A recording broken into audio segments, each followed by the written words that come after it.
Simple అంటే simple మ్యారినేషన్‌తో ముక్క జ్యూసీగా అసలు తింటూ ఉంటే అబ్బా! ఎంత బావుంది అనిపించే చికెన్ ఫ్రై రెసిపీ అండి ఇది.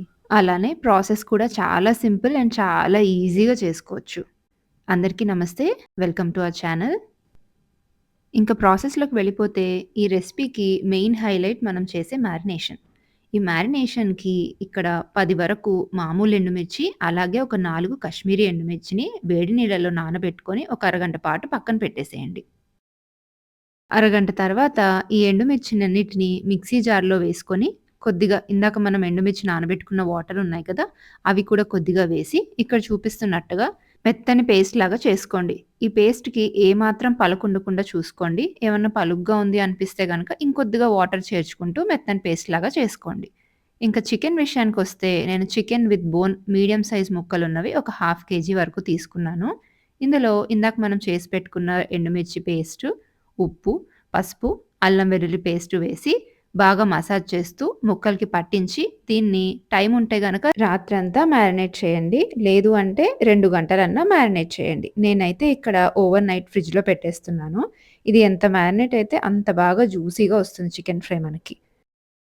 నేను రాత్రంతా ఉంచాను కదండీ! ఇది నెక్స్ట్ డే మార్నింగు చూస్తే మొత్తం ముక్కలకి మంచిగా పట్టేసింది కోటింగ్ అంతా.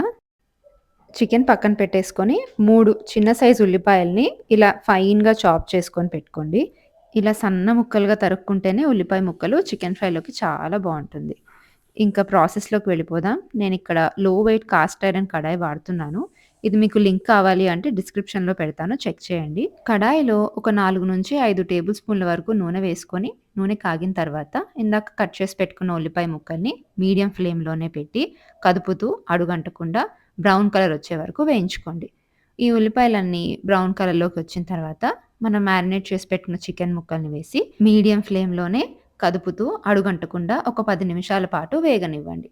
10 నిమిషాల తర్వాత ఇలా నీరు రావడం మొదలవుతుంది కదా! మళ్ళీ అలానే కదుపుతూ అడుగంటకుండా నీరంతా ఇంకిపోయి నూనె తేలే వరకు వేయించుకోండి. గరిటెతో ఇలా కింద నుంచి లేపుతూ ముక్కల్ని వేయించుకోండి. లేదు అంటే చిదరైపోతాయి. నూనె తేలిన తర్వాత రుచికి సరిపడా ఉప్పు, కసూరి మేతి ఇది నేను ఇంట్లో చేసి పెట్టుకున్న చికెన్ మసాలా వేస్తున్నానండి.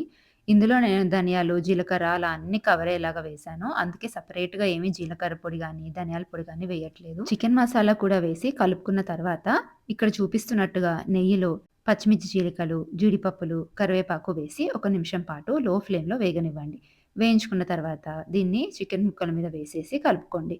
ఎంతైనా చికెన్ ఫ్రైలో లాస్ట్‌కి అలా నెయ్యి చుక్క పడితే ఆ టేస్టే వేరండి. ఇంకా కొత్తిమీర జల్లేసి సర్వ్ చేసుకోవడమే.